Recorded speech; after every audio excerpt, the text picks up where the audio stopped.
Good morning friends, आप सभी का स्वागत है प्रकाश यादव स्टडी सेंटर पर। फ्रेंड्स, आज हम पढ़ेंगे कक्षा 10वीं के गणित प्रश्नावली 4.2 प्रश्न क्रमांक 6। प्रश्न क्या है? एक कुटीर उद्योग एक दिन में कुछ बर्तनों का निर्माण करता है। एक विशेष दिन यह देखा गया कि प्रत्येक नग की निर्माण लागत रुपए में उस दिन के निर्माण किए गए बर्तनों की संख्या के दुगने से 3 अधिक थी। यदि उस दिन की कुल निर्माण लागत 90 रुपये थी तो निर्मित बर्तनों की संख्या और प्रत्येक नग की लागत ज्ञात कीजिए। प्रश्न लंबा है, इसलिए आपको थोड़ा सा कठिन समझ में आ रहा होगा, लेकिन इसका हल उतना ही सरल है। ध्यान से देखिए और समझिए प्रश्न को। देखिए क्या कह रहा है, एक कुटीर उद्योग है ना, वह बर्तन बनाता है, कुछ बर्तनों का निर्माण करता है एक दिन में। अब कितने बर्तनों का निर्माण करता है ये पता नहीं है, तो हमें क्या ज्ञात करना है? निर्मित बर्तनों की संख्या और प्रत्येक नग की लागत ज्ञात कीजिए कह रहा है। तो हम क्या करेंगे, यहाँ पे हम मानेंगे, हल कर रहे हैं इस प्रश्न का, तो यहाँ पे हम हल लिखेंगे। इसके बाद क्या लिखेंगे? माना उस दिन निर्मित बर्तनों की संख्या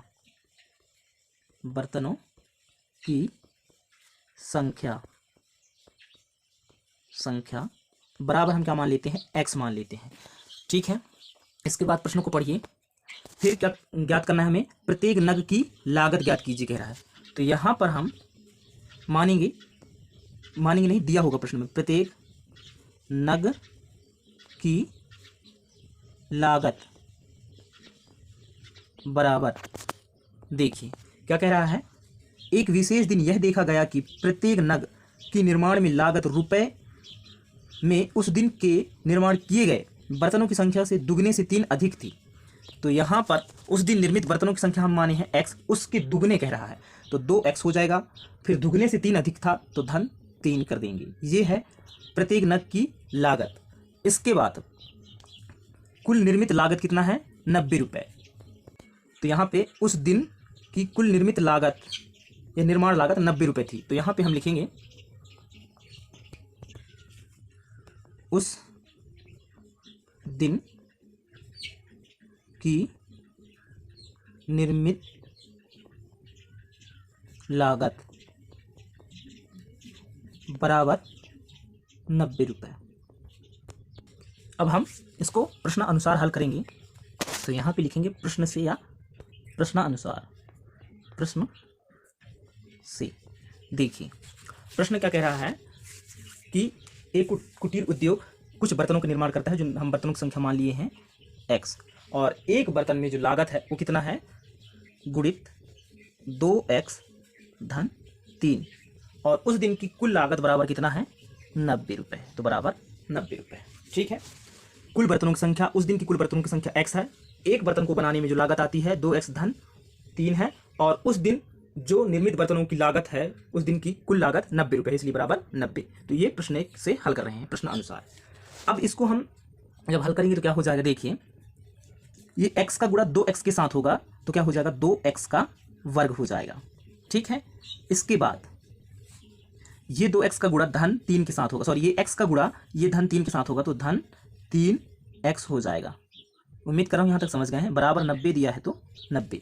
इसके बाद हम इसको ऐसे लिख सकते हैं, 2x का वर्ग धन 3x, और ये धन का 90 है तो इसको हम ऋण का 90 लिख सकते हैं, क्योंकि ये दायां पक्ष से बायां पक्ष में ला रहे हैं, और इसके बराबर अब दायां पक्ष में कुछ भी नहीं बच रहा है, तो यहाँ पे हम लिख सकते हैं 0। तो ये बन गया आपका द्विघात समीकरण।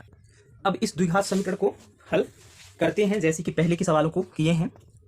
तो यहाँ पर क्या होगा, इससे पहले ये 2 का गुणा इस 90 के साथ होगा, तो यहाँ पर क्या हो जाएगा?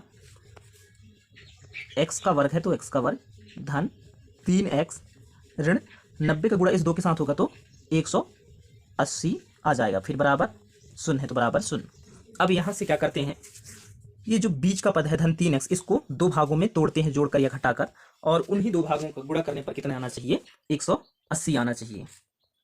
मैं आपको रफकार करके जैसे बता दे रहा हूँ। देखिए जैसे हम 3x को 2 भागों में तोड़ेंगे तो पहला बनेगा कितना?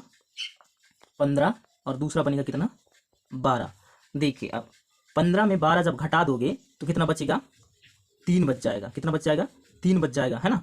और 15 का गुणा 12 के साथ करके देखिए, 15 गुणित 12 करके देखिए तो 12 पंछे 60 की 0 हाथ से लाए कितना 6 और 12 एकम 12, 12 और 6 कितना होता है 18, तो कितना आ गया 180। तो इस तरह से हम इस 3 को तोड़े हैं जोड़ या घटाकर, तो कितना बना, ये x का वर्ग है तो x का वर्ग रहेगा और धन का 15x रहेगा यहाँ पे और ऋण का 12x, क्योंकि जब 15x में 12x घटाओगे तो धन का 3x बचेगा और 15 गुणा जब 12 के साथ करोगे तो हमारा जो अंतिम का पद है 180, वो 180 यहाँ पर आप देख सकते हो गुणा करके बता दिया हूँ आ रहा है। तो इसका मतलब हम 3x को 2 टुकड़ों में बांट लिए हैं। उम्मीद कर रहा हूँ यहाँ आप समझ गए हैं। उसके बाद यहाँ पे क्या दिया है, ऋण 180 दिया है ना, तो यहाँ पे लिखेंगे हम ऋण 180 बराबर 0। अब देखिए ध्यान देना, ये 180 कब आया था, जब इस 90 का गुणा इस 2 के साथ हुआ था तब आया था, है ना। तो यहाँ पर ये 2 लिख देंगे, ये वाला 2, और ये x का वर्ग है तो x का वर्ग, फिर धन 15x ऋण 12x, उसके बाद ये 180 जो दिया है ऋण 180, उसके स्थान पे क्या आ जाएगा 90 आ जाएगा, क्योंकि यहाँ पर 2 लिख दिए हैं। इस 2 का गुणा जब 90 के साथ होगा तब आएगा 180, इसलिए यहाँ पे आ गया 90 और इसके बराबर 0 है तो बराबर 0। इसको हम इस तरह से भी लिख सकते हैं 2x का वर्ग ऋण 12x, ऋण 12x को पहले ले लिए, धन 15x को बाद में लिख लेते हैं, फिर ऋण 90 बराबर 0। अब यहाँ से क्या होगा, हम उभयनिष्ठ लेंगे तो यहाँ से 2 और x निकाल लेते हैं, तो अंदर क्या बचेगा x बचेगा और यहाँ पे ऋण 6 बचेगा। तब 2x का गुणा x के साथ होगा तो 2x का वर्ग आएगा और 2x का गुणा ऋण 6 के साथ होगा तो 6 दूना 12 x आ जाएगा। इसी प्रकार इस कोष्टक में रहेगा x ऋण 6 यहाँ पर और इसके बराबर 0। तो यहाँ पर हम इस x के साथ किसका गुणा करें कि ऊपर धन क्या है 15x है तो 15x आए, तो यहाँ पे धन 15 ही करेंगे तो 15 का गुणा जब x के साथ होगा तो 15x आएगा और 15 का गुणा ऋण 6 के साथ करेंगे तो 15 छक्का 90 आ जाएगा, फिर बराबर 0 है तो बराबर 0। उम्मीद कर रहा हूँ ये इस तरह के सवाल आप पढ़े हैं तो मालूम होगा। अब यहाँ पे देखिए x ऋण 6 इनका भी उभयनिष्ठ मिल रहा है, तो यहाँ पे हम x ऋण 6 एक बार लिखेंगे। उसके बाद बचा क्या 2x, तो यहाँ पे हम लिखेंगे 2x, फिर बचा धन 15, तो धन 15 बराबर 0। अब इसको हल करेंगे तो यहाँ पे हो जाएगा कोष्टक के अंदर x ऋण 6 बराबर हम 0 मान लेंगे, सिर्फ अभी इसको बस हल कर रहे हैं x ऋण 6 को। उसके बाद किसको हल करेंगे 2x धन 15 बराबर 0 को, तो यहाँ पर x ऋण 6 बराबर 0 हो जाएगा। फिर पक्षांतर होगा तो x बराबर क्या आएगा धन का 6 आ जाएगा, क्योंकि अभी ये ऋण का 6 है, बराबर के साइड जाएगा तो धन का 6 आ जाएगा। उसके बाद ये अगर ये 0 के साथ जोड़ोगे 6 को या घटाओगे तो 6 ही आएगा। इस तरह से x का मान कितना आ गया 6 आ गया है, ठीक है।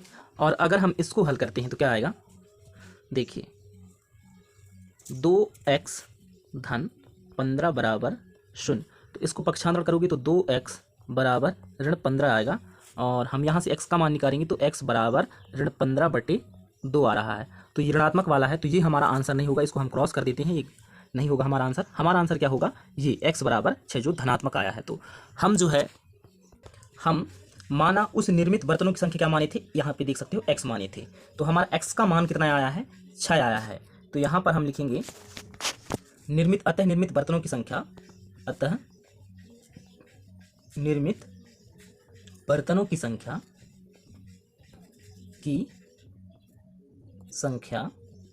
बराबर x माने थे और इसके बराबर आया है 6, तो बर्तनों की संख्या कितना है 6 है और प्रत्येक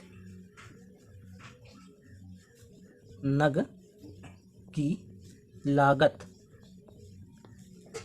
बराबर 2x धन 3 है ना, यही था। तो इसके बराबर क्या हो जाएगा 2 गुणित x का मान कितना आया है 6 धन 3, तो बराबर क्या होगा 2 का गुणा 6 के साथ करोगे तो कितना आएगा 12 और 12 में फिर 3 जोड़ दोगे तो 15 आ जाएगा। तो प्रत्येक नग की लागत 15 रुपये होगी, ये आ गया आपका 15 और निर्मित बर्तनों की संख्या कितना होगा 6 होगा। उम्मीद कर रहा हूँ दोस्तों कि आप लोगों के सवाल अच्छा समझ में आया होगा। अगर आप चैनल पर नए हो तो चैनल को सब्सक्राइब कीजिए, वीडियो को लाइक कीजिए। मिलते हैं एक नए सवाल नए वीडियो के साथ। Thank you so much. जय हिंद।